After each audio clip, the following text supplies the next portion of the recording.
Yo, Yo, what's up? what's going on? Uh, shit. I was seeing you. Were you singing Bruno Mars again? Yeah, how did you know? You told me the other day. Well, I know, but the mic was muted, so. Oh, I don't know. I just saw you going like this in the background. I was like, oh. I know, that's how I get pumped for my streams. I'm like, That's yeah. funny too. I mean, I'm always thinking about disco music before I start streams myself. It's always, I don't know why it's disco music, but it's always disco music. I don't know.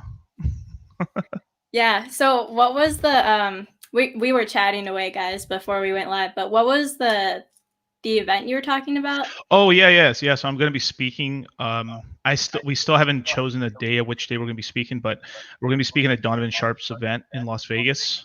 It's going to be, I think, between June 4th to 6th. So we're going to decide on a day when I get there, pretty much. But I can't wait. I literally cannot wait. It's going to be so dope. What is the event about? It's it's basically about the red pill in men. So it's basically just self-improvement for men. Basically, that's what it's about. Cool. Money, muscle, game, pretty much. Wow. I'm pretty much going there for the money side, I guess. Yeah, that'll be cool. Take pictures for us. Oh no, definitely. I'll be taking a ton of pictures and everything. It's going to be really cool. I think it's going to be at the Red Rock Casino. I think, but I'm not sure. It might be at the Bellagio. I don't know. They said they're playing around with some of the venues or something. Yeah. Nice. No, for sure. So what's going on with you? What's going on with you? So I mean, I hear you've been so busy in Digibyte that you've like forgotten about Celsius. Yeah. Well, I recently became a core member of the Digibyte awareness team. So most of my time I've been allocating to that, which is volunteer and unpaid, but it is so nice being in a decentralized movement because I can do whatever advertising or marketing I want. Like whatever ideas I have, I can just put them into practice and start working on them.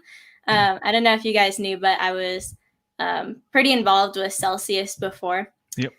Doing contractor work. But right. Since they had a new CMO, Chief Marketing Officer, my project got put on hold. No. And then right after, I became a core member of the Digibyte awareness team. So I've actually been maintaining the Instagram and like posting there and doing that stuff. There's this new project that I cannot wait to tell you all about. Ooh, it's going to be so good. In the green room. Give me a sneak peek.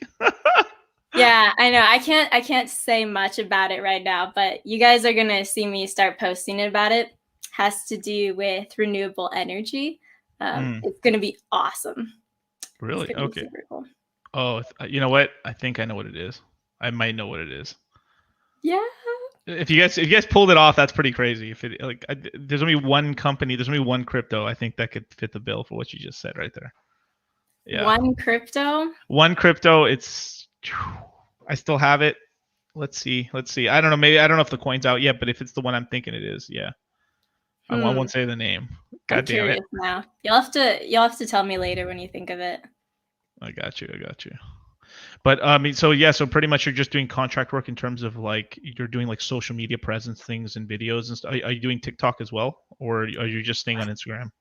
No, right now I'm just starting with Instagram because I still have like my own business and life to run, like aside from Digibyte stuff. But yeah, I'm just starting with Instagram and doing a lot of behind the scenes work, trying to get Digibyte listed more places or in the media and news and things. But it's all volunteer, so it's not really contractor work. Got it. Just because I'm very passionate about an awesome blockchain. So all right. So the last time I really looked into Digibyte was like, it was probably like 2019, and then like I was keeping tabs on the community just like here and there, basically, because I know like Digibyte's one of the older, like actually it's been around for quite a long time already, and like I know Jared had been working on it since his garage and all that stuff. So what's going on, because like the last thing I'd heard about Digibyte when I was really looking into it, I was hearing FUD that Jared had like left and like he was gone, he wasn't coming back, and that was pretty much bullshit basically. Oh no, that never happened. Guys, let me know in the comments how much you know about Digibyte, if you've heard of it before. Then I can kind of go off that. But no, Digibyte is 7 years old and battle tested. It's actually one of 6 coins to never fall out of the top 100 by market cap since 2014, which is pretty epic. So being a completely decentralized, non-ICO blockchain, the community is grassroots and has such strong support. So it's got a very strong community. But for Jared Tate, he never actually left. He was just taking a break from social media for a little bit, probably to go work on something for Digibyte behind the scenes. But the Digibyte mantra is under promise, over deliver. So that's why you don't really hear a lot of promises from the Digibyte community. Under promise and over deliver. Yeah, under promise, over deliver. So we don't really like talk about what's coming out until it comes out. So it's just like, boom, surprise. But what I love about Digibyte is that it's really what Bitcoin was meant to be. So the security, I think, is one of the most important aspects, because security is really undervalued. It's just taken for granted for a lot of cryptocurrencies, but Digibyte actually has 5 mining algorithms instead of just one. And each of the algorithms, there's I think 2 ASIC, 1 CPU, 1 GPU, 1 FPGA. One script, or something like that.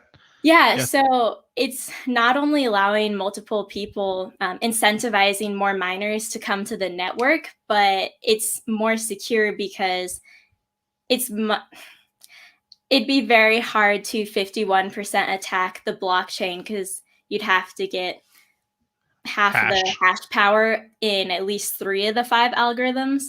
Right. And it's just decentralizing the network with more miners around the world. Right. What were you going to say? What wasn't it like? I'm just trying, because I'm trying to remember, you're literally like jogging my memory again about the token. So like, I remember looking into it, and it was your coin, right? Coin. Sorry, token, coin. Yeah, bags. But basically, like, I think each algorithm essentially had like 20% of the mining reward for each one equally. I think it was equally weighted. I think so. Yeah. Right. But it's really nice. There's 15-second blocks, fees, transaction fees, 1/10 of a penny. One guy did a $6 million transaction for under a penny fee, which I absolutely love. Like, that's so awesome. And that's really just been an industry leader being, it created DigiShield, which was implemented in Ethereum, Zcash, I think Monero, Dogecoin in 2014, and 24 blockchains plus, which is real-time difficulty adjustment. So it prevented chain freezing, because there would be groups of miners. They pool up and they jump from blockchain to blockchain, and they jump to the one that had the easiest mining at the time, the easiest difficulty. And then when that got hard, then they just moved to the next one. So these blockchains, multiple in 2014, would just experience periods of mining and then long periods of no mining at all, which was clogging up the network. It was super inefficient. So the Digibyte technology being implemented in multiple blockchains, that helped a lot of everyone out, really, and was the first to implement SegWit. So I know I'm rambling about like this jargon stuff, and I don't know how much how much it's making sense to you guys, but it's a solid blockchain for sure. Oh no, sure. They'll let us know in the chat and stuff and everything. I'm just remembering all this stuff now. It's like it's been a minute and stuff, but I never the one thing that always I don't know, that always made me think well of Digibyte is just how grassroots it was in the community and stuff. Because I've only seen that in about 3 I would say 4 projects, but the 4th, like Litecoin, it got real quiet after a while on Litecoin, but it's coming back as the price is going up. But I mean, Digibyte, its community just was always there, and I remember the Telegram group being really active. Hex in the beginning, and Hex even now with Pulse Chain and all that stuff as well, and Celsius. Yeah. I mean, literally, if you look at it, all these tokens have done pretty well. So it's like if you have a community, your token's gonna be popping at some point, pretty much. My top 3 bags are Digibyte, Hex, and Cell, and each of those cryptocurrencies have amazing communities, like some of the most active communities, which definitely helps the support and the price and the bringing developers for upgrading and everything. Well, not for Hex, because Hex is a product completed. Yeah, but done. Yeah, good projects, good founders, like super passionate founders that believe in decentralization and helping people. They're altruistic, and they talk to their communities a lot. Yeah. Well, all these tokens, I think all these tokens are available on Uniswap. Yep. Hex and Cell are. Hex and Cell. Digibyte's its own thing. Yeah, right? Since Digibyte is its own blockchain, it doesn't work with Ethereum except for Ren DGB. But that's something separate. But there is ChangeAngel.io, which is a DEX where you can swap Ethereum or Bitcoin or Litecoin or other cryptocurrencies for Digibyte. And ChangeAngel is pretty awesome. I know the developers, the founders, and they have a really good site. It's cool. Oh, that's cool. And these guys are just shitting on Litecoin right now, or like show Litecoin. Yeah, this is actually pretty funny even about Litecoin, is that they're finally going to like, I know everyone hates on Peter McCormick or whatever, but he's like, Peter McCormick's actually going to like, there's this guy who owns Abra, is really good friends with Charlie Lee, and was one of the first sponsors. I think was the main sponsor, I think, of the 2018, like the first actual like convention for Litecoin, the Litecoin Summit, the first one. And well, anyway, they've been talking about MimbleWimble for a long time, and now MimbleWimble is already in testnet. Basically, they're just testing it out right now, and it's going to be implemented on Litecoin, and that's actually an upgrade that Bitcoin can steal to give themselves some clout and some thunder, I think. So at some point, once Litecoin's had it for a couple months, and they see that nothing's going wrong with it, because it brings fungibility, which is basically like, you know how like Bitcoins were stolen, and like some of the Bitcoins were like, let's just say it's dirty Bitcoin. So if you used, if I gave it to you or something, or you like, I paid you for something, it would basically be, they would be like, oh no, this was stolen Bitcoin, right? It's just like $1, right? Like $1 or $100 bill, like maybe it was stolen, but like you got paid for it in the store. You shouldn't get in trouble for that, basically. And that's what's kind of going on with Bitcoin, where there's like a lot of the Bitcoin are like parts of like hacks and like and all this kind of other stuff. So a lot of the other supply of Bitcoin is just kind of staying in its own little pool somewhere else, basically. Silk Road stuff and everything. So what's going on with MimbleWimble is that it would just make all of it the same, no matter what. So it would be fungibility to its maximum in terms of that. So all Bitcoin or all Litecoin would all be the same. Doesn't matter if it was stolen or not or whatever. I mean, like, well, it would suck that, but like, but it would essentially make it all the same. And from there would actually give a level 1 bit of privacy to Litecoin. And then there's actually like these privacy wallets that you can end up having on Litecoin that could actually make the transactions 100% like, hidden, basically. So it's like I think that this is something I've been looking for since like 2018 for Litecoin. This is how long it's taken. It's fucking Christ. For privacy features? For privacy features, as well as like the fungibility stuff with MimbleWimble. That's how long it's been talked about, since like 2018 and stuff, for all this stuff to happen with MimbleWimble, like literally a Harry Potter spell. Yes.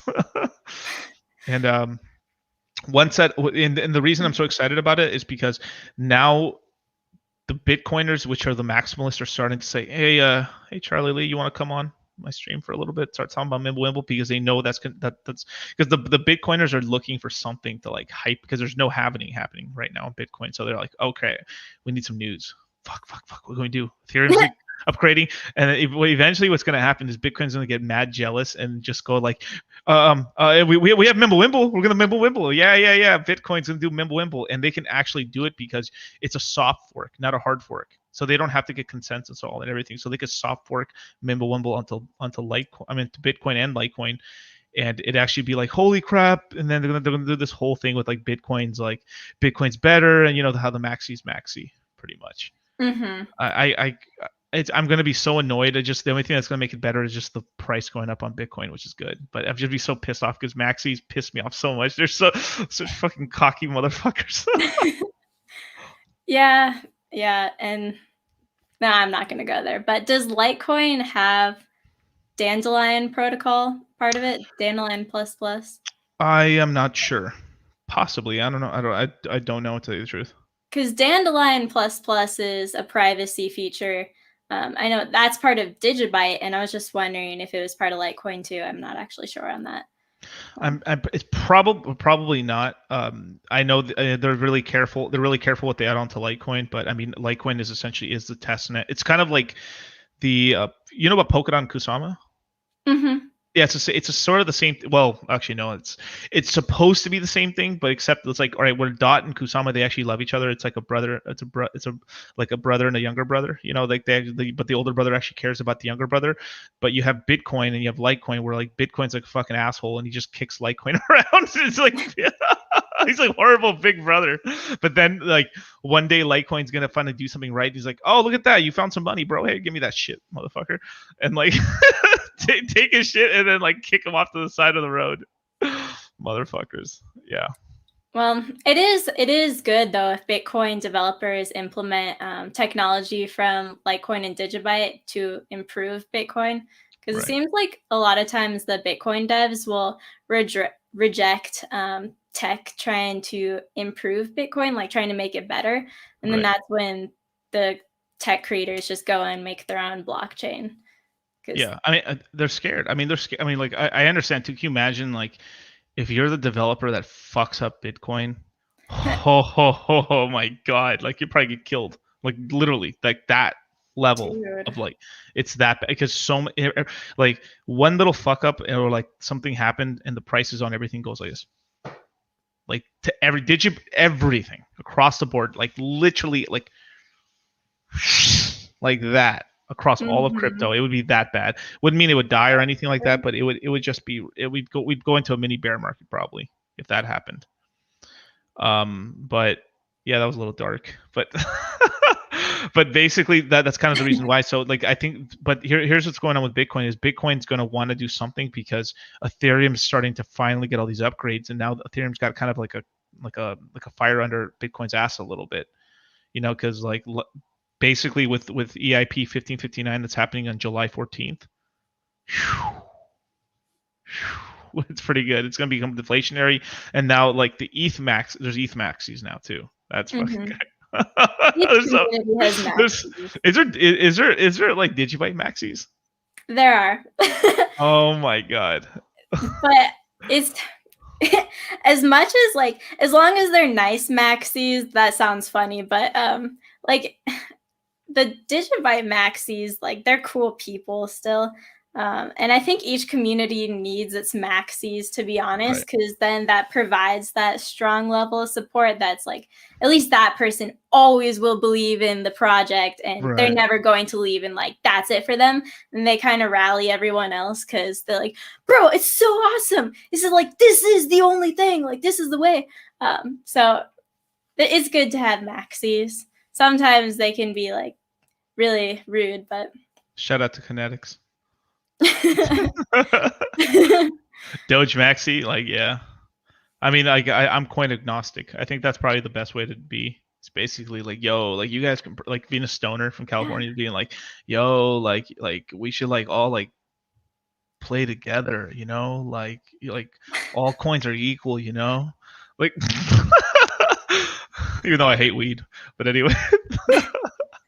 So for you, being coin agnostic, like, do you have to deal with a lot of that maxi mentality, and like, is it ever hard for you?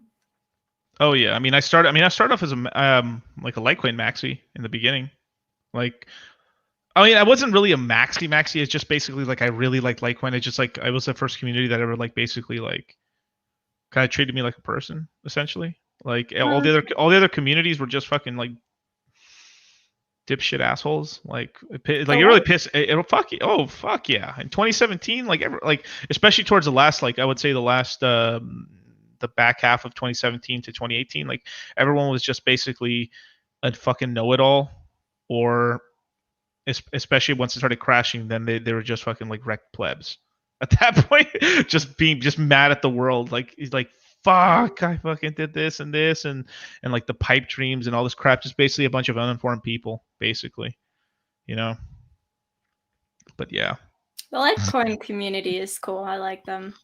Yeah, I mean, how do you deal with it? Like, how do you just block it all out, like both the criticism and praise and everything? I mean, you try to, but it does get to you. Like, it got to me for a little bit. Like, I was having a lot of the Hex community coming after me. Like, I came into the Hex community as Litecoin Moses, and like, goddamn, they almost burned me at the stake 15,000 times.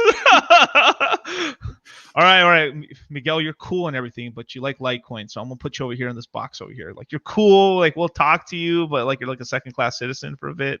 And then I just sung and danced my way into the spotlight, and then like they like, all right, I guess you can hang out with us. I guess you're a cool kid, whatever. Wow. That's basically what it was. And like I was having this problem with, actually, that's the reason I changed the name to Dollar Cost Crypto originally. It's just because I just got so fucking sick and tired of it. I mean, literally, I mean, like, my name could, like, I could be Dogecoin Moses or whatever the hell I would call myself, or anything, right? And people would just essentially call you those rudest names, like Cryptygirl, right? That's a good name, cool, right? But imagine you were Digibyte girl. You'd come into a space and then it was like, did you buy shit?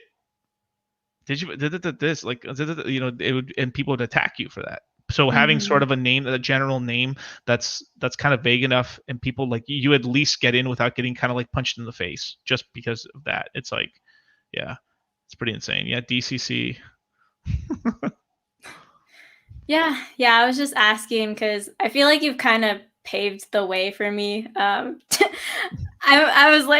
was a big fan watching your content before I started making a lot of content, but yeah, being involved in multiple communities, it's awesome. Sometimes it like gets to be a lot because of maximalism and whatever, but yeah, I mean, you just gotta break through. But you know what kills maximalism is eventually the greed gets to them, because like most people, okay, so I'm being nice here. So 20% of people came for the tech.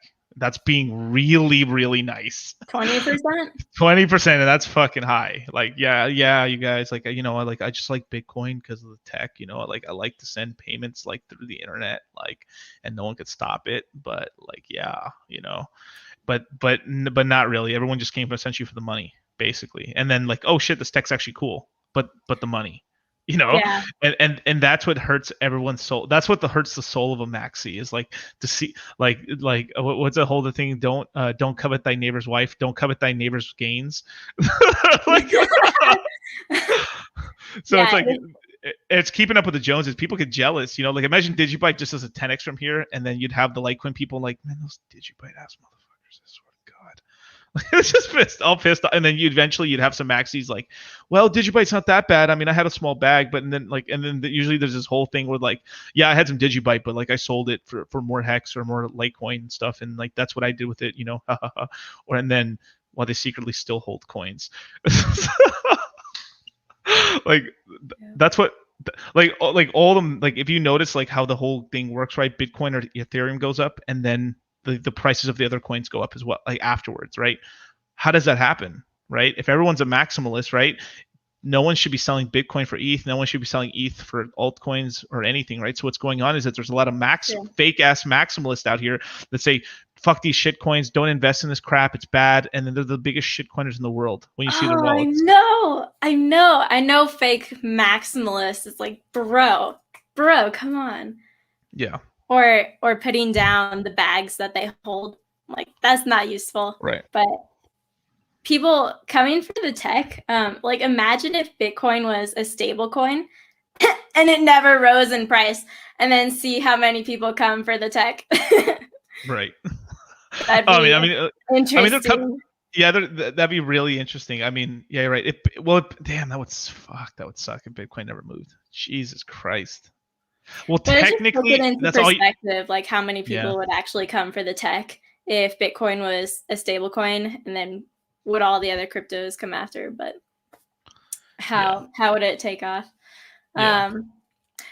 Anyway, I mean, it's this weird thing where like here's a fucked up thing. If let's just say we were in the bear market and everyone's prices was bad, it's like we're all in this. It's this weird thing where like when like all right, so there's something in, I don't know if it's psychology, but more it would guess to just be group dynamics and stuff. So when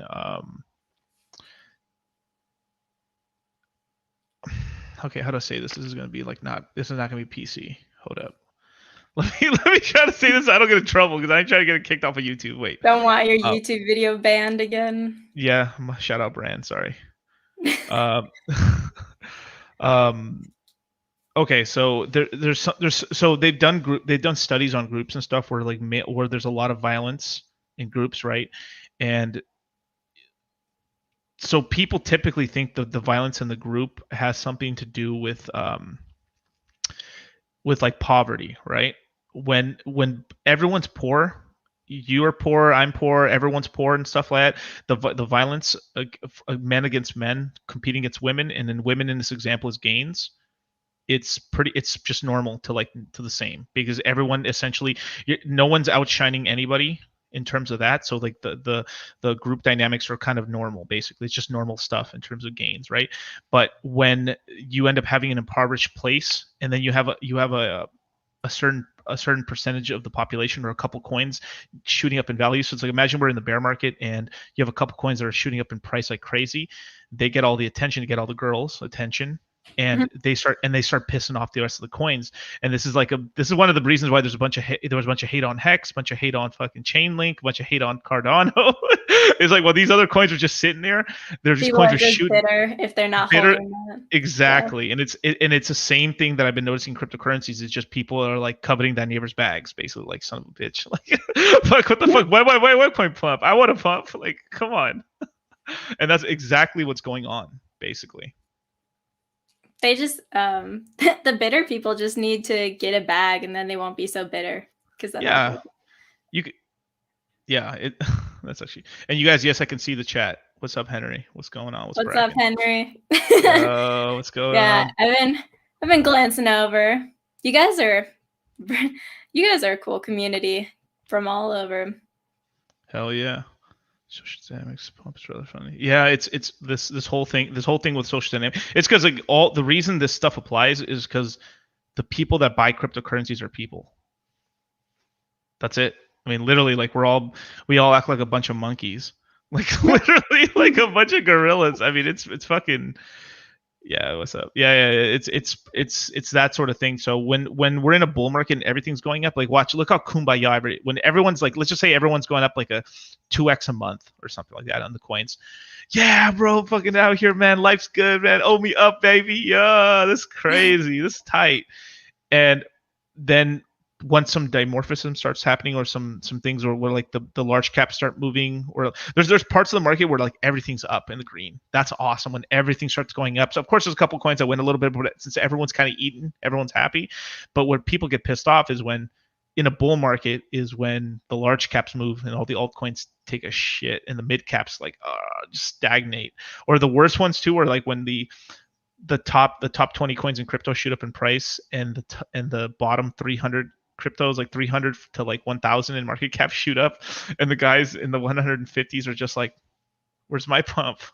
Yeah, that's sad. That's why if Hex ever got on coin market cap, instant top 5. I feel like Hex is, I think, number 19 on Nomics today. So it's in the top 20. But yeah, if CoinMarketCap had brought it out of place 201 or past 200 and actually accurately showed Hex, I feel like that'd be bought up so quick. Oh, definitely. Just people don't know about it, really. I mean, we're just we're just getting the word out there and stuff, and that's sort of the stuff that's going on with like Pulse Chain. But the thing is, I'm not the best person to talk about Pulse Chain because not all the info's out there yet, and there's like Richard's over here, like the gingerbread man, leaving crumbs everywhere of that stuff, and I'm just like, I don't want to speak out of turn and say something that's not going to happen, but like from what I've heard, okay, this is like you're gonna get an airdrop for every Ethereum that you own in your possession, like inside of a MetaMask or something. You're gonna get like some Pulse Ethereum or Pulse Chain token, maybe like 1,000 to 1 or something like that. From what I remember reading. Okay. Whoa. Yeah. So it's Wow. gonna have 1,000, I think 1,000 times the market cap, or I mean the circulating supply or supply of Ethereum, basically. That's a lot, but will that make the fees go down, transaction fees and stuff? Yeah, the fees are going to be it's going to be just like Ethereum, except just a couple less validators. It's going to be a little bit more centralized, but basically the block sizes, I mean the blocks are smaller and stuff. So basically, it's going to be able to have a lot of transaction speed, and 2, it's going to be really cheap, and then they're going to be able to like copy over a lot of other chains. So like there might be a hex snapshot where like all the people who are, there might be like there's going to be a hex snapshot. Cool. Then there's going to be a snapshot of Celsius or AAVE or anything. So basically any token that wants like a snapshot, they can get a snapshot. But I may be talking a little out my ass on this part right here, because I'm not sure if that's going to be the part of it. But some of my speculation is some of the bigger token things are going to hold some value, but the smaller and smaller tokens you get, the more likely it's going to be like when you get a copy over on Pulse Hex, it's going to like take it's going to like pump up and then die, basically.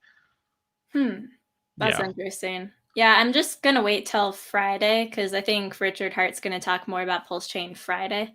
Yeah. So yeah, I'm just not really speculating right now, but it sounds cool. It sounds very cool. Yeah. I mean, I'm going to speculate because like, why not? Yeah, it's true. Right. Why not? Yeah, I mean, he says he's going to do some, yeah. So this is just what I've just said right now is just basically what I read over like the Telegram chats, basically. So it could have changed completely, but that's what I remember reading about, But it's super cool that he's going to port everything from Ethereum to Pulse Chain, or I guess make a copy. All right, so okay, so here's a great question right here. What do you think will be the best coins to have a copy, to be like copied over? Wow. What do you think is the best ones to come onto Pulse? Because it's just like Ethereum basically. So any RC20 token will basically work on the chain. So what do you think is a good project to port over or to get a copy? Man, I have no idea. Can't tell you about like I'm not an expert in most cryptocurrencies. Like I just choose like what seem to be the best ones and learn all about that. But probably, I mean, Hex and Cell, those are my 2 ERC20s, like my major bag. So right. What do you think, DC? You could answer that much better than me. I think we need AAVE, honestly. Oh, yeah. We need a way to borrow money on Hex and stuff. I've been saying that since like fucking forever. That's true. Yeah, I mean, you basically need a way to like, I mean, okay, how do I say this politically correct? But that's why that's a really nice thing that I like about Celsius is being able to take loans and using my crypto as collateral. So I don't have to sell my crypto, but I can get cash. Right. But crypto for DeFi, I mean, loans for DeFi, I haven't really gotten into that yet, but that sounds amazing. Like having your keys the entire time, or I really don't know how that works, but DeFi and loans. Yeah, here's the thing with like AAVE, right? It's decentralized, it works, but it's really, really fucking expensive. It's really expensive. Like I remember I was teaching the classes for the courses I was doing, and I had put up like $5,000 or $6,000 of AAVE. I staked it on there just to show the class and everything. I probably wasted $800 in gas fees. Ooh. To get in and out, and it was done. It was like I was like wrecked on that. I was like, I was like, dude, this is so expensive. Basically, what's going on with like AAVE and a lot of the DeFi stuff is basically it's really only for the rich, or if you do a super concentrated bet, so you're really going in heavy, right?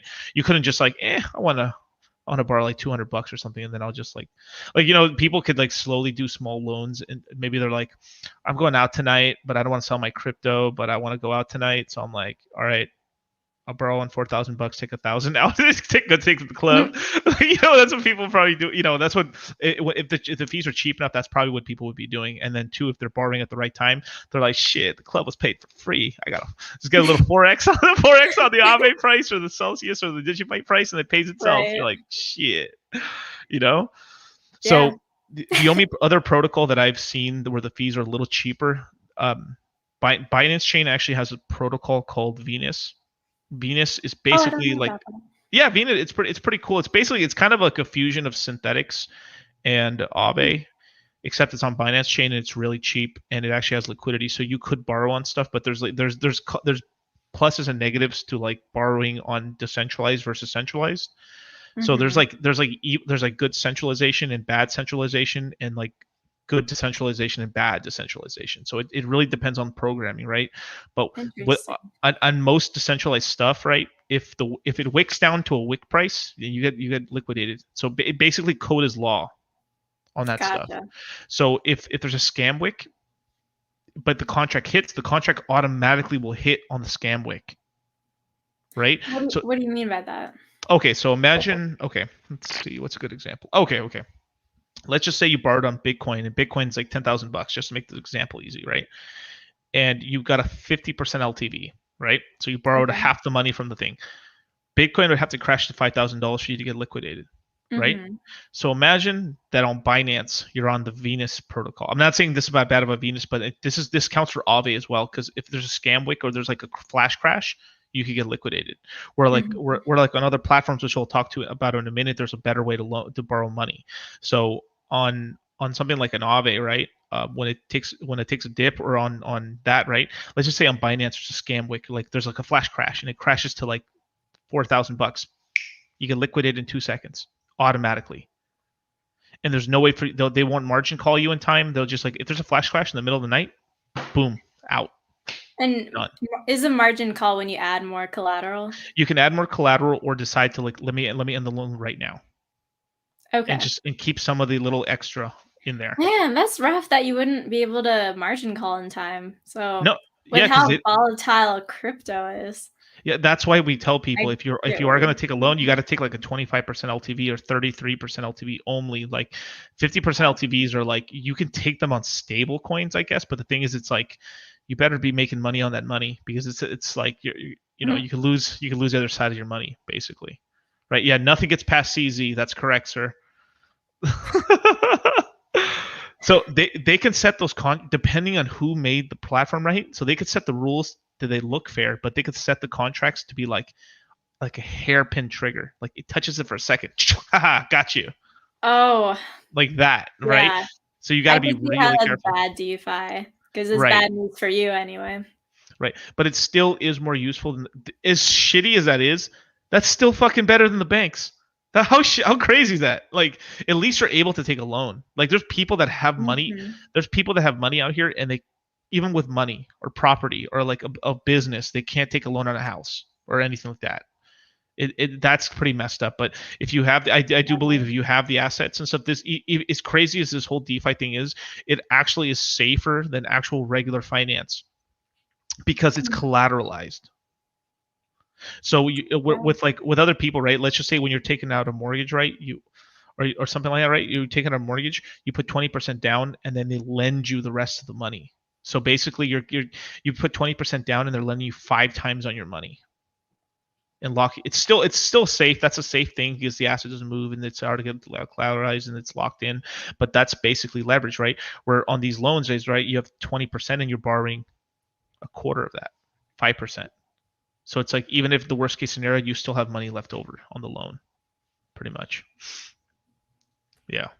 But yeah. So that's the centralized side. Then you have like Celsius, right? Celsius is the good side, right? Because let's just say Celsius doesn't make money, but they're a good third party. That's rare, right? That's why me and you talk so much about it. I trust Alex Mashinsky, the founder of Celsius. I mean, co-founder, I guess. If he ever left, I'd have to reevaluate. Having a portion of my assets on Celsius. But Alex Mashinsky, I truly believe he has the people's best interests at heart. And so with them giving up to 80% of their revenue back in interest to Celsius depositors, and then those 1% loans. I'm like, it's a sweet deal. So, I mean, Hex, you're getting tons of interest, around 40% too, but you can't earn interest on your Bitcoin with Hex, and you can't earn interest on your ETH. So like Celsius is like everything else. You can earn interest on your Bitcoin, Ethereum, Litecoin, all the assets that they've listed. So what I've said in the past, and like I'll say it again, is like basically what DeFi is and what like Hex is and what like Celsius is basically we're decentralizing a bank. We're just taking different fractions of the investment bank and the regular bank into pieces, right? So if you got Hex, you got the CD and the bonds. Boom, that part of it. That's an asset, and that's Hex, right? Then you have SEC lending, which is basically what Celsius does in borrowing and loans and all that stuff, and interest payments, high interest bank accounts. It's like a merger of that part of the bank basically in a project, and like basically we're just like eating pieces of the banks and making projects out of them, and then like all the projects are like fighting with each other. It's helpful to have both sides too, like Hex being DeFi interest and then Celsius being like CeFi interest, because people have different levels of comfort. So Celsius is truly onboarding so many newbies into the crypto space. I mean, last week I looked at the Celsius community stats and it had 500,000 downloads. And I check again this week and it has 600,000 downloads. And they're just skyrocketing. But new people, they understand it. It's really easy onboarding. Like the app is super user friendly, and they feel more comfortable because they don't have to worry as much about their keys. Like they're still learning about it. So I feel like Celsius is a good bridge from not knowing crypto at all to learning crypto, because then after you start getting into Celsius, then you can move on into DeFi products and learn more about like holding your own keys and buying a hardware wallet and things like that. So I think it's a pretty good bridge. No, I think so too. I mean, it's a great I mean, I've said so many things. I mean, I've done like 24-hour streams on it. How much I like it. But I like trust. I only do 24-hour streams I've only done it for 2 cryptocurrencies. That's it. Just Hex and Celsius. It's the only 2 I've done 24-hour streams for. Yeah. Nice. Solid. Yeah. Solid. That's cool. But so it just go back to the original point, like pretty much like like with like Celsius, right? If you like let's just say there was a flash wick down, Celsius would wait a couple hours or a day or 2 before margin, so they give you time to margin call and like tie the loan queen she really doesn't want to liquidate people at all. Like she's like she goes out of her way like to really give people like maybe a couple days, and then some people one individual case like 3 months or something. 3 months. Wow. Damn. I interviewed her on my channel and she was telling me about how they give ample time before they liquidate anyone, and they just try to contact them multiple times. And the process is going in a different direction now because Celsius is scaling so fast. But in the past, they've been really generous. Definitely. I know the only people they had a margin call with the people that joined on the XRP loaners. Oh man, that sucks. Like it sucks because they got added to Celsius, and I was like, they were like, hell yeah, and then they borrowed right away on their Jesus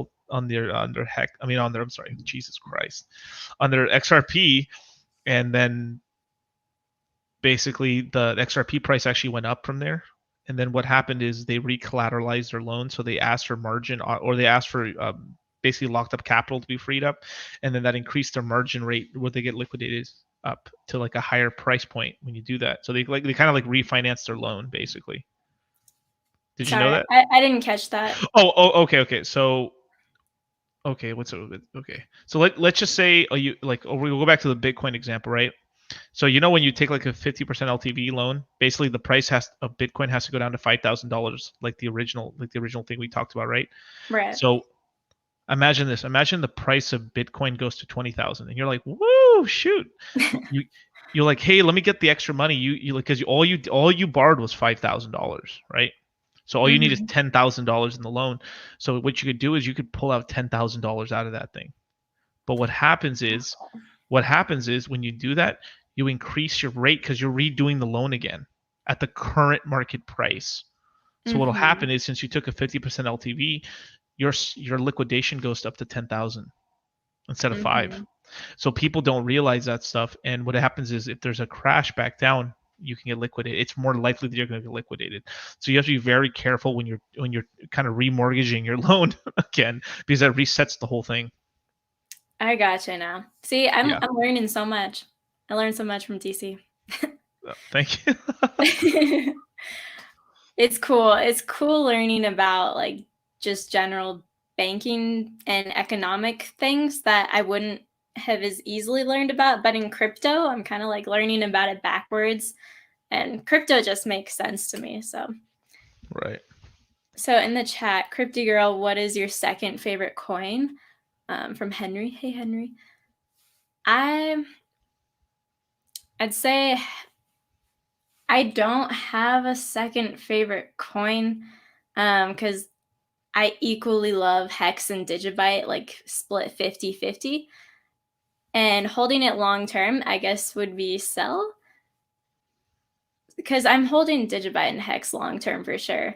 Right. But Sell, since it's more CeFi, I just have to keep tabs on it. And so I don't know if it's going to be like a good thing in 10 years from now. And my long-term vision, my long-term is 10 years for me. Long-term for you guys might be different. It might be 5 years or 7 years, but long-term for me is like, I'm going to be holding Digibyte and Hex in 10 years from now. And Sell probably, but I'm not sure with that one. Got it.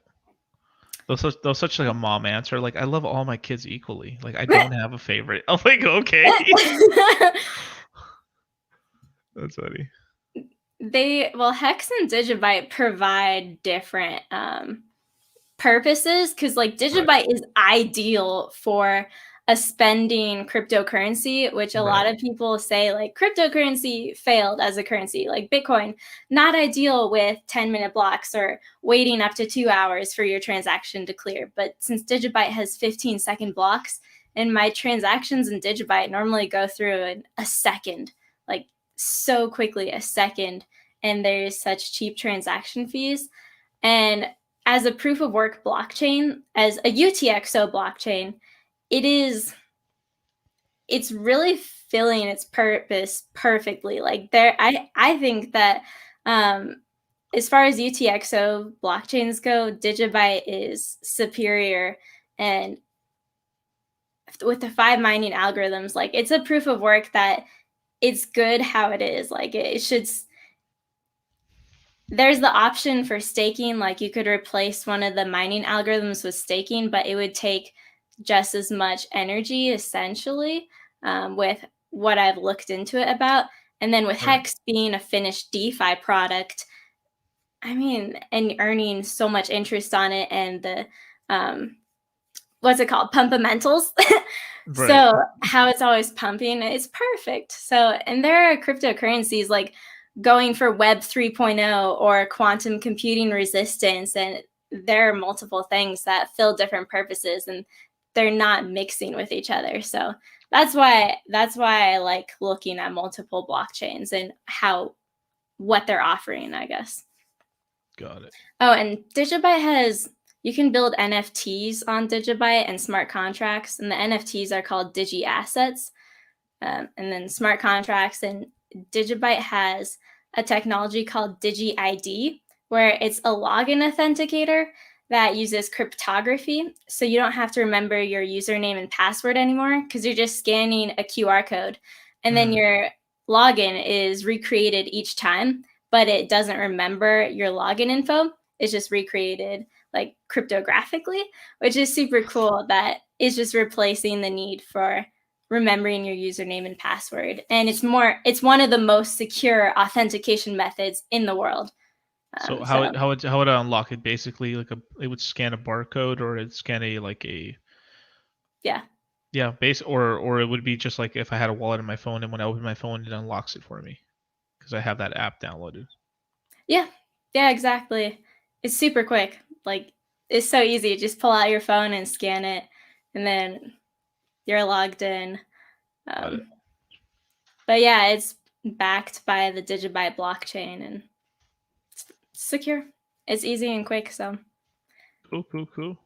what is what's a cryptocurrency that surprised you, DC, that like you may have thought it wasn't as great, and then when you learned more about it, it seemed more worthy?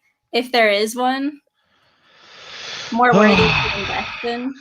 I gotta put the old PC cap on. Shit. Let me see. What surprised me? Like you were unsure about it at first, and then you learn more about it, and you're like, "Oh, this could be a worthy investment." Oh, it's probably Uniswap token. Oh, cool. Yeah, Uniswap token. Like what Hex right off the bat was awesome. So like Litecoin, Celsius. I mean, these were just like like home runs to me and stuff, like easy, like Bitcoin, Digibyte. Like I owned Digibyte for a long time in the bear market and stuff. Like all that's I did on Binance and stuff. But like or was it KuCoin? It was one of the two basically. Could But have been. yeah. But anyway, with Uniswap, right? It was like Uniswap. The airdrop was like it was Merry Christmas to crypto when that happened. It was like the first stimulus check ever, basically. And it was pretty insane because it was like when it came out, everyone's like, "Damn, hide the money, y'all. There's broke people around." And like everyone who had a multiple mobile wallet or any wallet that essentially even lightly touched Uniswap, even a failed transactions, they all got 400 Uniswap tokens. Everybody did. Like 400 Uniswap tokens it's probably like 20 G's right now, or something like that. It's a good chunk of change. It's a good chunk of change. So a lot of hexagons, a lot of me included. I sold a lot of my Uniswap tokens. I kept a little bit, but basically the hexagons, right? Because we were essentially really the first big community ever to use Uniswap. That's what I heard. Yeah, that Hex made Uniswap popular, basically. Yeah, it seriously we did, because there's only like losers on Uniswap before Hex was on there and made it cool and stuff, because we were like the biggest liquidity pool providers on all of Uniswap for like ever, like for months of it. It's insane. And well, anyway, that was kind of the whole thing with that, and like because we were there for such a long time, but Uniswap kind of ignored, like it was kind of this weird thing where like 7% of all the airdropped money of Uniswap went to the hexagons. 7%. That's a big chunk. That was a big chunk. So some people, obviously right away, like they got, so when Uni dropped, right? If you got it the second it came out, it was worth about $1,200. And me being lazy, I moseyed onto my computer until late in the afternoon, and then it was up to like $3,000-$4,000. So like awesome. per wallet. So if you search, I had like people like Motley. I can snitch on them, but people who had like multiple different wallets, like because like I literally helped my whole family like get Celsius and get Hex and stuff. So literally, I was just calling my cousins and my whole family, and I was just giving like money away to people. Like I was like, hell yeah, you got Uni here, yeah, Uni here. Everybody I knew like had like one or two Uniswap wallets. It was really cool because like it was so cheap back in the day. I remember like buying them like Celsius at like I don't know, like 12 cents, and Hex at like fractions of pennies, and it would cost 25 cents at most to use Uniswap, or even it was cheaper than that. It was like 6 cents for the fastest transaction speeds on Uniswap. That's how little people were using like Ethereum even like 2 years ago.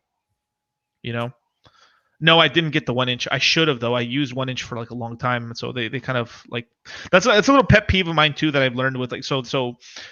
The people that were behind the Uniswap airdrop was Andreessen Horowitz, right? Which were like, which basically are some of the biggest VC investors in all of cryptocurrencies. That they know how to do an airdrop. That was an airdrop. That was sick. Yeah. Pantera Capital was the people behind 1 inch, and they fucked that shit up.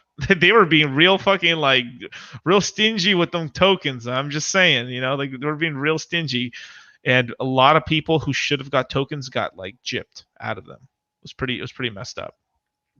I know a lot of people didn't get it, but here's something really interesting. So for a future airdrop for you guys, Andreessen Horowitz was the lead investor in the A round for OpenSea. OpenSea? OpenSea, it's the biggest platform to buy and sell NFTs Oh, in the okay. world. I honestly, if that was a coin, I'd own OpenSea coin. OpenSea basically is the Amazon of this cycle, basically in terms of just sales. If you actually copy what Amazon is as a business, they buy and sell NFTs, and eventually you'll probably end up buying and selling houses on OpenSea or some point. Wow. So it's literally one of the biggest businesses in crypto. They do a shit ton of sales. I mean, it's big money over there. When that drops, because Andreessen Horowitz is behind it, that airdrop is going to be sick, fire, fuego. Like seriously, that's woo, that's gonna be nice. So if you guys don't already have, I mean, I know you guys don't like buying. Some of the Hex guys don't like buying an NFT, but I'd probably go to OpenSea and buy an NFT or something on the wallet and get that airdrop whenever it does come, you know. But you know when Andreessen Horowitz is behind it, so that airdrop's gonna be gangster. Sounds cool. Yeah, it's gonna be really cool. I'm impressed that you even know the names of the guys behind the airdrops. Oh yeah, I've researched that. That's a big part of my whole my research is I really look into like VCs and like the big companies or the big players that invest into coins and stuff, because that's one of the fastest ways to tell if there's actually going to be value there or they got financial backing to do their stuff, because a lot of projects don't have, like, even though they grassroots it, they'll run out of money basically to keep going unless they got the pack. Like that's why something like a Digibyte's so crazy. That dude, he forced through the force of will and God, he got Digibyte off the ground. I mean, it's insane, you know. Like Charlie, crazy, really. It really is crazy. Like even Charlie Lee, but Charlie Lee was like the, what was he? He was the fucking second or third employee at Coinbase.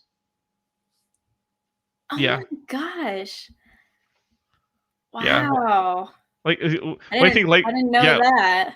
Yeah, he created Litecoin, and then he was a Google engineer, and then maybe I did know that and I forgot. Yeah, and he was a Google engineer. Wow. Yeah. Huh. And then Litecoin had an advantage being in 2011, founded in 2011, I think. So I would spend the minimum amount you could. It's just mostly because like before, when the gas fees are cheap, you could literally be like, "Ooh, I'll buy a 25-cent painting." Because it's cool. When things are that cheap, I will own a lot of NFTs as well. I'll be like, I'll spend $1 on this, that. Oh, that's cool. Like, I just recently bought like a painting that I bid on like a year ago, and the guy fucking took my offer, and I forgot that so when you offer sometimes on things on SuperRare, they take your coins and deposits. So I made a 20% of an Ethereum deposit on a painting, and totally forgot about it from like a year ago. So the artist eventually, just because I think because ETH went up in price, he accepted the offer after like 2 years or something. I was like, God damn it! Yeah. So I just found, I just completely forgot about it. So I was like, oh cool, I guess I own a painting now. Cool. Well, congratulations, sir. You just got me for like $400 or $500. Nice. I'm very curious about GaryVee's NFT drop. Ooh, I got some over sauce. Social media about May 5th. He's gonna do an NFT drop. You know, you want some sauce on that? I got some sauce on Tell that. Tell me. All right. I honestly hope I get it. I mean, it sounds cool. Basically, he's saying have an Ethereum on a MetaMask. Basically, right? So that's what I did. I my Ethereum one is across my wallets like that, right? So something else happens May 5th. Guess what happens May 5th? Cinco de Mayo. No, it's Cinco de Mayo, right? Okay. But there's something else that happens May 5th. Uniswap v3 upgrade. Yeah. That's why I've been telling people to get Uniswap, because that shit is going to be big, right? And this is why, like, it flipped. Just go back to our original conversation about like what token was I really big on. That it changed my mind, or I wasn't very big on, because Uniswap was basically worthless to me at the time until eventually I saw the value in it in terms of the fees it could generate from the volume, because like Uniswap does more transactional volume than Coinbase. For real? Yes. Oh, wow. The Uniswap treasury has more money than the Ethereum Foundation treasury. the Uniswap treasury has more than the Ethereum treasury? Yes. Is that for all ERC20s, like all No, Ethereum? just the Ethereum Foundation, so the main Ethereum Foundation. So, Okay. other tokens have their own little treasuries and stuff, and that's theirs. But like the Mhm. main money that's kind of funding ETH, they got more money than them. Wow. Yeah, That's amazing. and yeah. So here's the other part of that. So with the upgrade that happens to Uniswap, they're adding an additional liquidity pool fee of like I think like 15 basis points, which is pretty small, but it's an additional fee that gets charged onto like LP providers, so people who provide liquidity.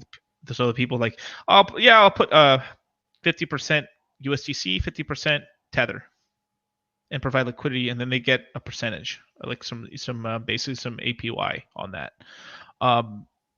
So what's going to happen with that is they charge that extra fee on that because of all the money that's on Uniswap.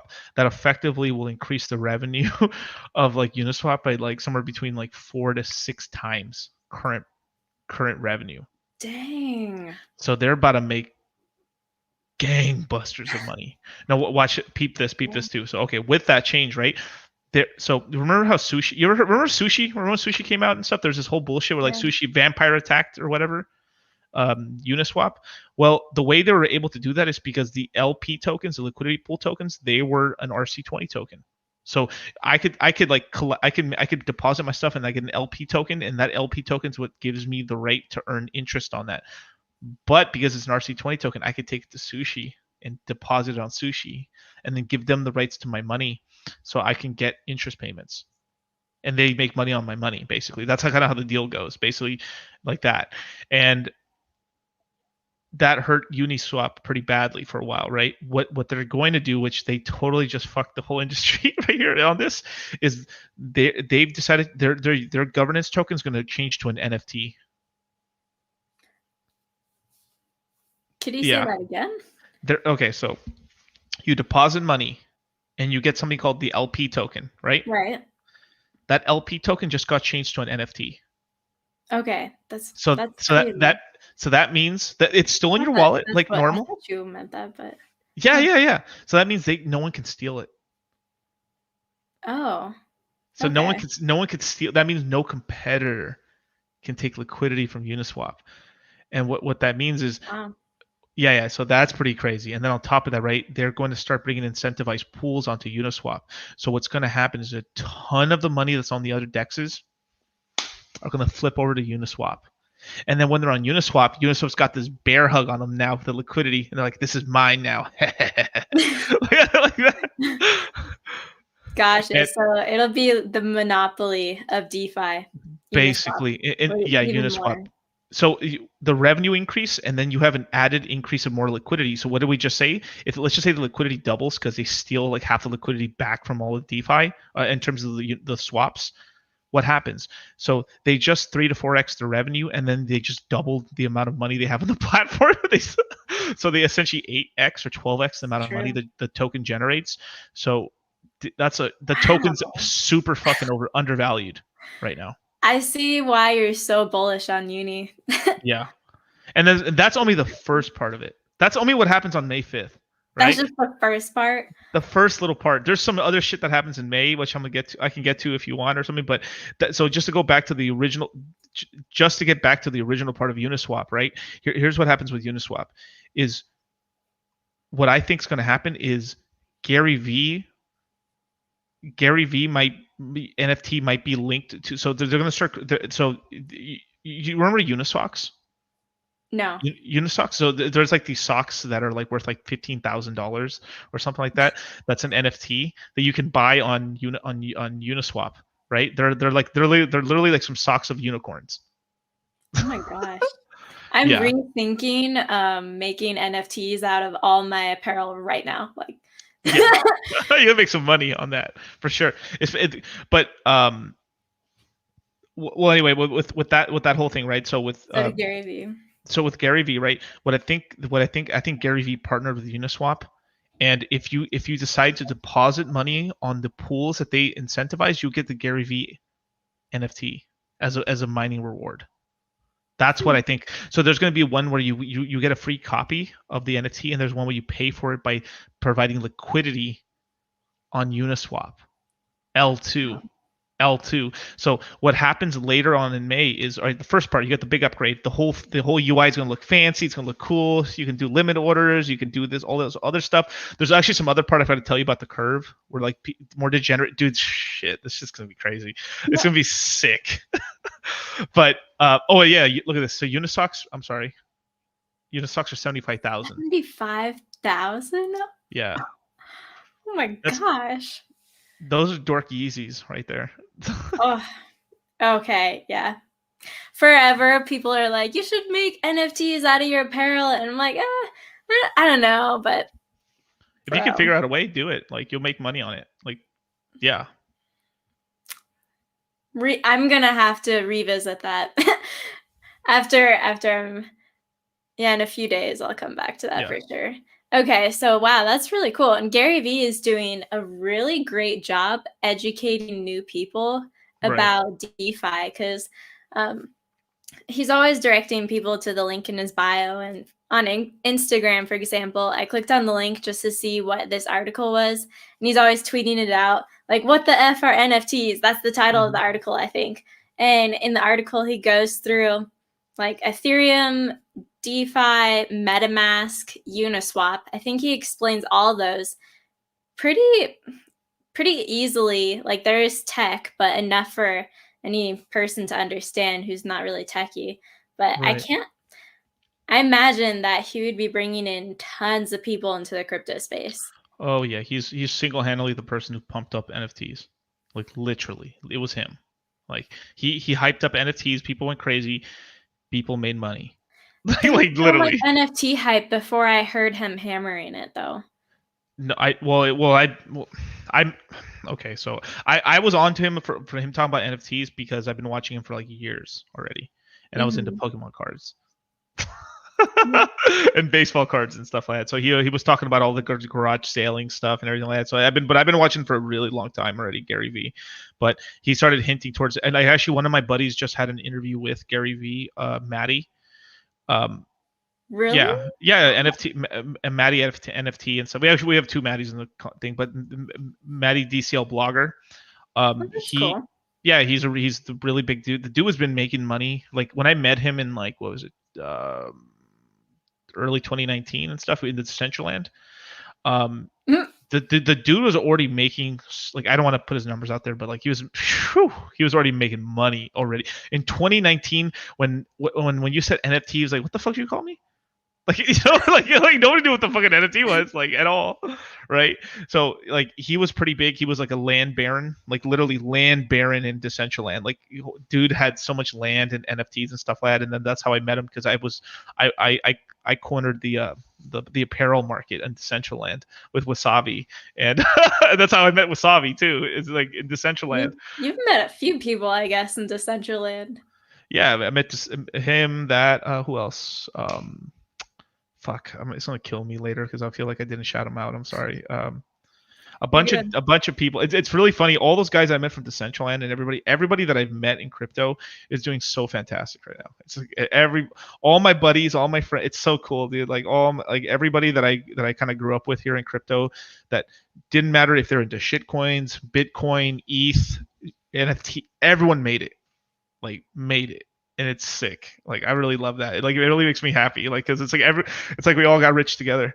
Yeah, that's the best feeling. Like, that is so cool. It's nice when your friends are good and they're getting wealthy too. Yeah, good people being wealthy. And I was really worried for a while because other than Matty, like, the NFT side was really like was probably the one lagging behind the most. And boom, they caught up quick. Like, I knew so many people that became multimillionaires off of NBA TopShot. Multi-millionaires off that, just with like $7,000 investment, literally. Yep. I feel very grateful to be in crypto right now. I mean, to be at least starting investing mid 2018, and I didn't have a lot of money to put in, but I mean, still, I'm a fortunate Gen Z to be like riding this wave, basically, and to be learning all about crypto now and to be meeting cool people like you. It's awesome. Let me show you. Let me show you some of the art of my people. These guys really want me to show something real quick. Let me see if I can find it. Oh, I love it. Jesus Christ, this is so bad. You ready for this? Oh, I'm ready. Feast your eyes on Thicc Pikachu. Oh my god. Thicc Pikachu. Baddest. Wow. Yeah. So there's Thicc Pikachu. You can have one of your own for $5,400 if you like a Thicc Pikachu. Them cheeks are clapping. And then if you scroll back here, I think there's this is a whole collection of, this is how ridiculous NFTs are. I love it though. It's like there's thick versions of all the Pokemon cards. Are these by your friend Matty? Yeah. No, this is by something else. Alex Becker actually was talking about these, which is another big kind of big crypto guy and stuff. Right now, this is worth about $54,000. Thick Charizard. Mm-hmm. That's 54,000. Yep, 20 ETH and stuff. Yeah, some there's been 4 sales of it. It's been sold like around there. Yeah, 15 ETH. Wow. Yeah, so graphic designers would do very well in the NFT market right now.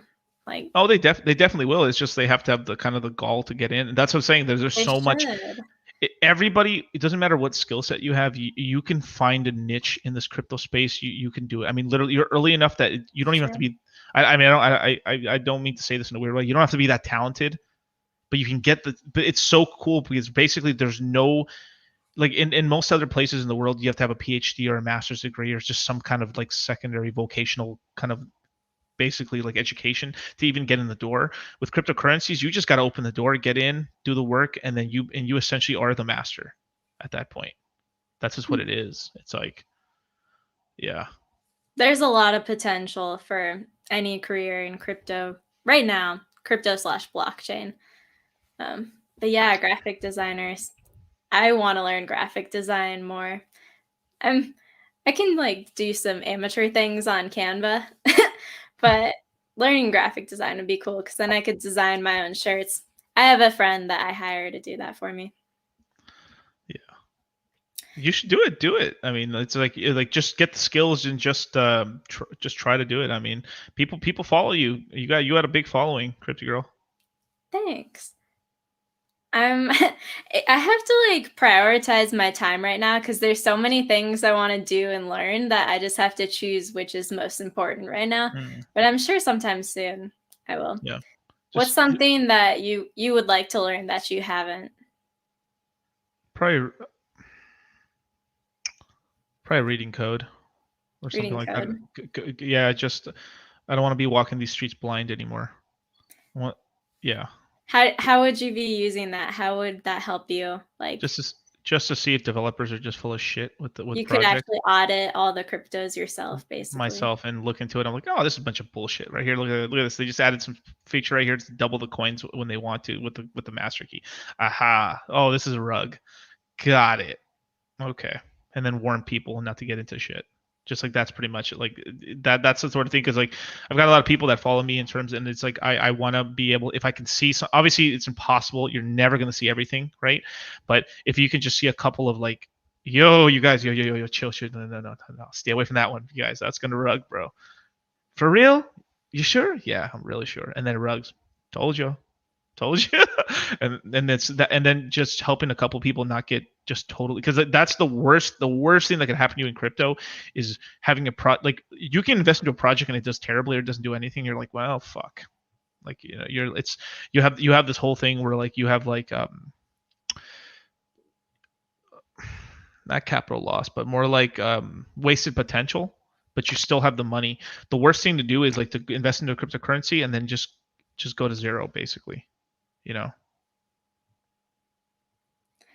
Oh, Wasabi's calling me. If you were learning to read code, would you just choose one and stick with that, or would you try to learn multiple code languages? Probably multiple, but like probably Solidity, because that's just going to be around for like ever. It's Ethereum, so Ethereum, yeah, and all the ERC20s and stuff. Probably Rust after that, because then you could learn how to code with Polkadot. That's probably it. Yeah, I'm not sure what Solana uses, but Solana is probably going to be around for a long time too. And then Cardano uses like Haskell. I think it's called Haskell or something. Yeah. I'm not gonna learn Cardano's code. That's everybody. Yeah. Well, supposedly this is like their code was like you don't have to learn the code because they'll have like these little like blocks on top of it where you can just program with like any coding language you want, C++ or whatever. That was supposed, and then that's why they were going to be the developing thing of the world. But I haven't seen shit. You know.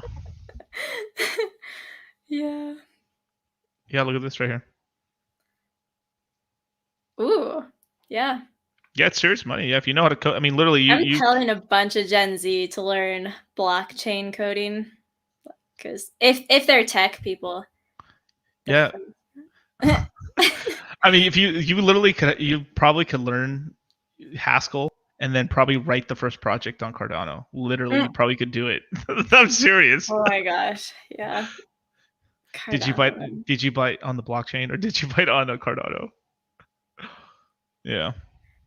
But it's good when your founder is out there speaking and making videos and connecting with the community because the people pump the crypto. Right. Cause all the hype and stuff. So, oh, look at we're far in here. This is a good stream though.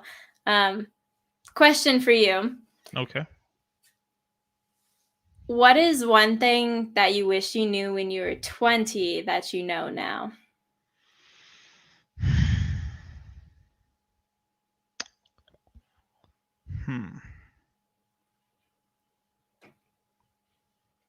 God, that's a tough one. Damn. There's a.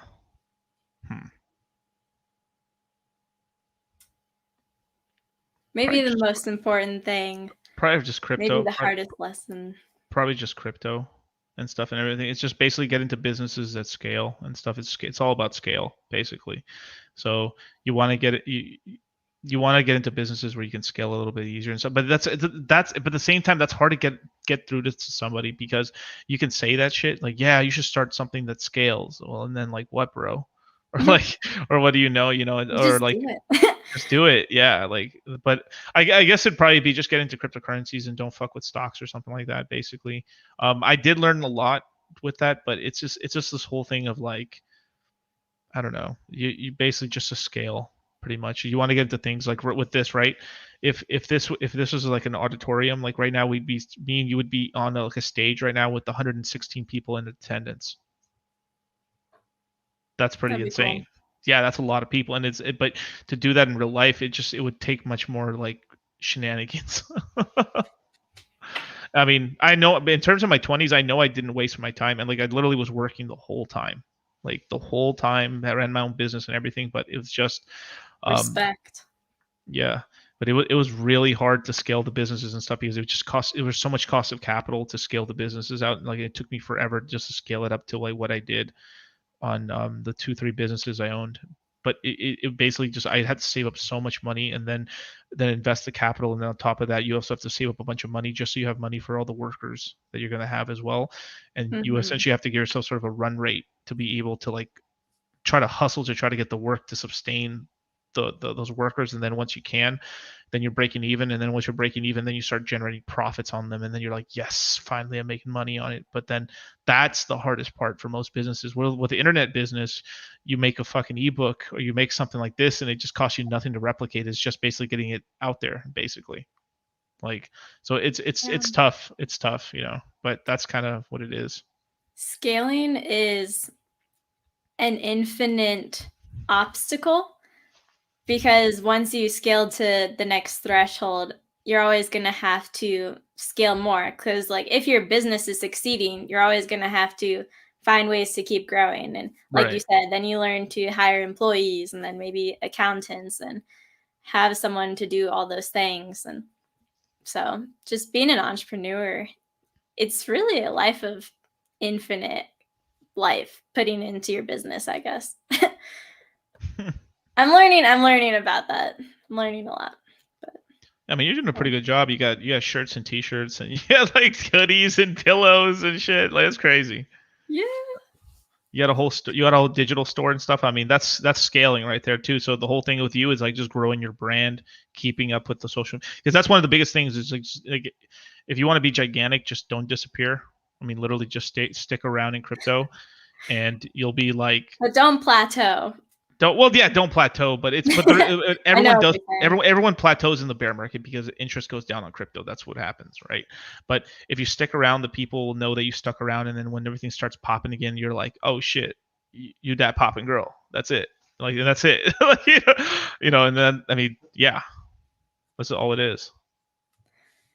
Yeah, I think like for me, I was learning. I'm like, I could either go into debt and take out business loans to spend on advertising and things, and then try to generate leads and make sales and stuff. But instead, I was like, I'm going to try the route of social marketing and growing my own personal brand aside from my business, and just seeing how that floods over into selling apparel, selling crypto apparel.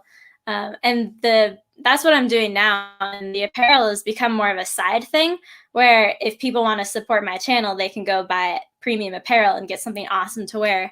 And then that helps me. But I feel like you're getting more eyes and like more of a snowball rolling downhill. Like it helps to be out making videos and things like that versus being behind the scenes, no one ever knowing who you are, and just trying to always get cold customers, I guess. Yeah. By ads and stuff. So. I mean, I do remember this though. Like I could have been somewhere like, and some people say this is bullshit, but it depends on the industry you're in.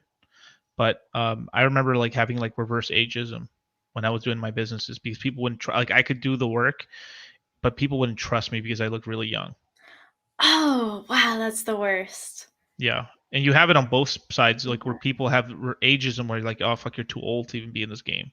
That happens. That's in almost in every industry, or a little bit where like they want you to be like 35 to 45. That's like, oh thank God, Jesus, yes, experience but youth.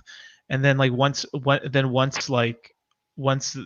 get certain old, and it's really fucked. I've seen it in like a lot of the physical like in the construction and everything like that, where like you're pretty much useless after like 55 or something, unless you own the business or something. Like they kind of start getting kind of like pushed away, and but you literally have to be like the 1% of something where Crypty, she's like the best interior designer in the like this and this and this and all that other stuff in that business, and then you're like, you got a name, or like you're really good at something, top level expert, top level expert and stuff, like or like famous and stuff like that. When it comes to that stuff, then you're that sort of thing, because there's like 1% of 1%. So basically it's kind of like the Pareto principle. You want to be the top of whatever, the top of the heap of everything you do, and you're safe. But in some industries, even you could be top 1%, but you get so old that people just literally lose confidence in you, or they'll start paying you less because you're just older now. It's really fucked, you know. Yeah. When people discriminate against being young, like me or you being young, I just tell them like, yo, a bunch of the founding fathers of the United States were between the ages of 14 and 25. Like, wait, a whole bunch of 14? Well, I mean, from the start of the revolution, like it was a long revolution, but yeah. I mean, like a bunch of the founding fathers, they're in their early 20s.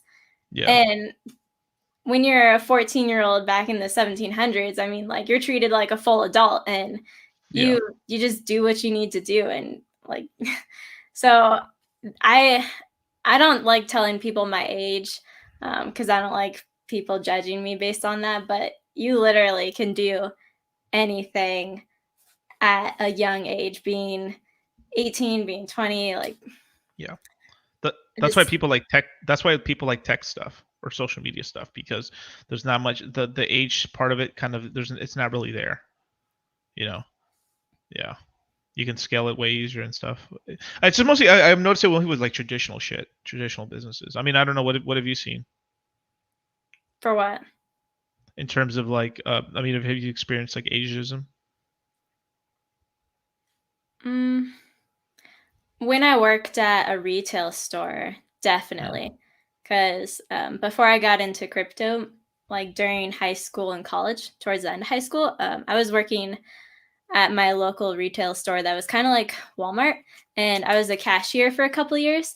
And then we had this lack of supervisors and managers. Like there were like 3 positions open for management. And I was in college at that point. I knew the store inside and out. And I'm like, if that person can do it, I can do it. And I think, yeah, I was underage because you had to be 21 to be a manager or a supervisor. Right. But since our store wasn't selling alcohol, I went to the management and I was like, let me do it. I want to try. And I had a full college schedule. And I was really fortunate that they actually had faith in me and they thought I could do it. So they were like, okay, well, we'll ask district and see what they say. And district gave me approval. So I was a supervisor. I became a supervisor and I was under 21, but the team had full faith in me. Like all the employees at the store, they had full faith in me, which was cool. And I learned a lot doing that. It was the customers that were discriminatory against my age, like my young age. They're like, there's no way she could be a supervisor. And I was literally opening and closing the store and counting the cash from the registers at night and putting it back in the morning, like handling all that and doing stuff in the back end, like all the things. So it was the customers that would like be rude and stuff. But I mean, I could do it. Yeah, you could do it. I mean, I think it's just people knowing how they were when they were kids. They know how much fucking full of shit they were. They're like, they're probably like if you have a person that really like, well, of course, if a person's like really like super like 16 or something, 15, I'm like, yeah, bro, come on, but as like a young adult or something like that, it just shouldn't really matter, really, I guess. Yeah. Oh, that last comment, that made me sad. Whoa. God damn, really, bro? Damn, I'm sorry to hear that. Holy shit. Yeah, that's unfortunate. Yeah. Lots of learning lessons in customer service. Thankfully, I'm done with that. Yeah. The customer's almost always wrong. That's what I learned. I mean, really, like literally the customer. Yeah. Most customers are like borderline retarded. We just say people are fun. Like anytime we were very frustrated with customers, we're just like, people are fun. It's the best way to say it. Yeah. And it's yeah. And I'm talking about my previous business, my business, my other business. I've had some really horrible customers, like terrible people. Like fuck them. Just not good people. Wow, and, like not good people. Like genuinely not good people. Like that's too bad. Yeah, I don't know how they even made money being such cunts. I have no idea. Mm-hmm. Like, fuck them, for real. Well. Yeah. Anyway, that's a great way. That's a great way to end it. Yeah. Let's end this on a bad note. Yeah. Yeah, I do have to get going though, but no, for sure. So where can people find you? Cryptygirl on YouTube, Twitter, Instagram, Reddit. And then if you want to check out my apparel shop, cryptyshop.com. Whoop, whoop. Yeah, Crypty Shop. Go get some awesome apparel, help support my channel, grow crypto awareness and adoption. Yeah. Cool. You can get Digibyte and Hex stuff and t-shirts and stuff. Do you have Celsius stuff too in the shop? Celsius wouldn't let me make merch with the logo because it's copyrighted, and I think Celsius is trademarked, so there's not much I can do with that. But I'd love to do that. Oh, and keep an eye out for the renewable energy project that's coming because it is going to be sick. Like, all right. Oh my gosh. You're gonna tell me about it. You're gonna tell me about it right now in a minute. We'll see.